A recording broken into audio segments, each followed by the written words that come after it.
dia, pessoal. Antes de começar com o resumo da tarefa, lá na página 10, uma revisão bem rápida sobre os conceitos de análise combinatória que nós vimos na aula passada. Essa matéria nova, análise combinatória,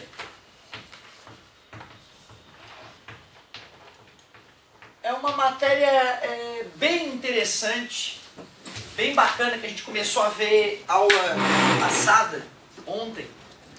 E é uma coisa que eu vou te falar, cara. Olha, tem muito professor que treme nas bases com essa matéria. Então não fiquem assustados, não. Às vezes eu vejo um comentário ou outro, essa matéria, não sei o que, e realmente é uma matériazinha delicada. Tanto que na aula passada eu tentei mostrar ela do jeito mais lógico possível, mais tranquilo. Acho que a aula foi bem digerida pelo que eu senti. Mas na hora de fazer exercício a história é diferente, porque tem uma série de outros detalhes. Tem muita interpretação, tem muita pegadinha às vezes na questão, então não fiquem chateados se não fechou uma questão ou outra, nós vamos tirar as dúvidas já. O que a gente viu de análise combinatória? Primeira coisa que a gente viu foi o princípio fundamental da contagem. Fundamental, é aquilo que fundamenta. Princípio fundamental da contagem. E é uma ideia bem simples que nós vamos usar praticamente todas as questões. Para calcular o número de possibilidades de um evento ocorrer, tu pega o número de escolhas que tu tem para fazer na primeira decisão, multiplica pelo número de escolhas na segunda decisão, multiplica pelo número de escolhas da próxima decisão e assim por diante. Então uma ideia simples.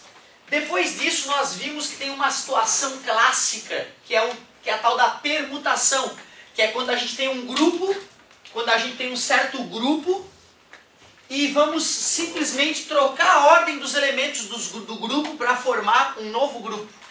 E não existe repetição nos elementos desse grupo. Esse caso é chamado permutação simples.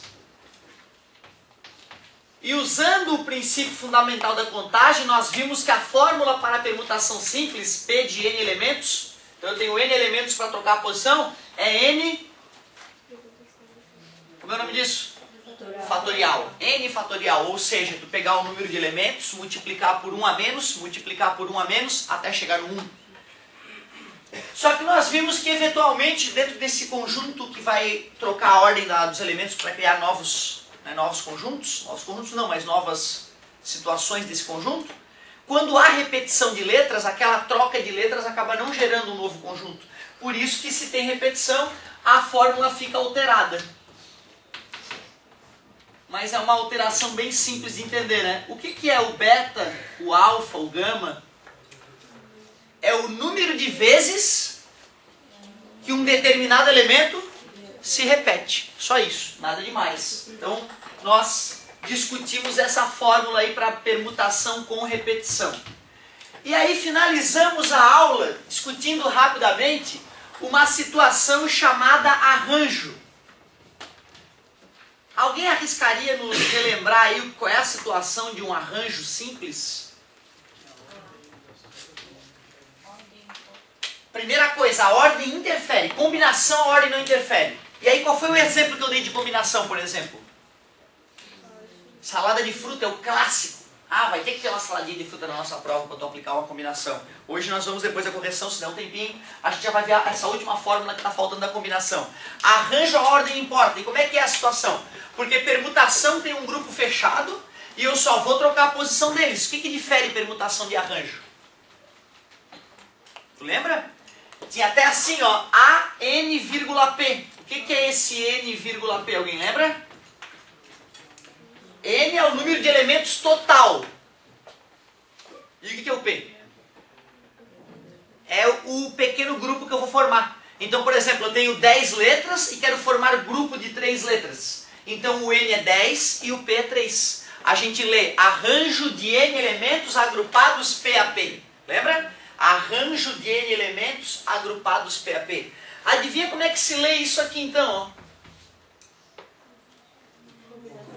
Combinação de N elementos agrupados P a P. Né? Tu veja, começamos a definir uma linguagem própria dessa matéria, né? Os termos técnicos da matéria aí para a gente poder ler uma questão e interpretar, para a gente conversar com as pessoas sobre o assunto falando de maneira legal. E aí a gente viu que para calcular o arranjo, a gente faz um N fatorial, como se fosse uma permutação, mas nós temos que excluir aqueles elementos que não vão poder fazer parte do grupo. Para excluir aquelas possibilidades, a gente dividia por n menos p fatorial. Deixa eu colocar aqui do ladinho. N fatorial, n menos p fatorial. Embora tenha ficado claro que nós não precisávamos obrigatoriamente da fórmula para poder fazer a conta. A gente poderia usar simplesmente o bom senso, o princípio fundamental da contagem. Mas aqui então está uma revisão, como a gente geralmente faz, né, depois de um começo de matéria nova aí, antes de a gente começar a fazer a correçãozinha da tarefa, a gente dá uma revisada para a gente ir fixando essa nova matéria. E vamos que vamos! Agora vamos à correção propriamente dita.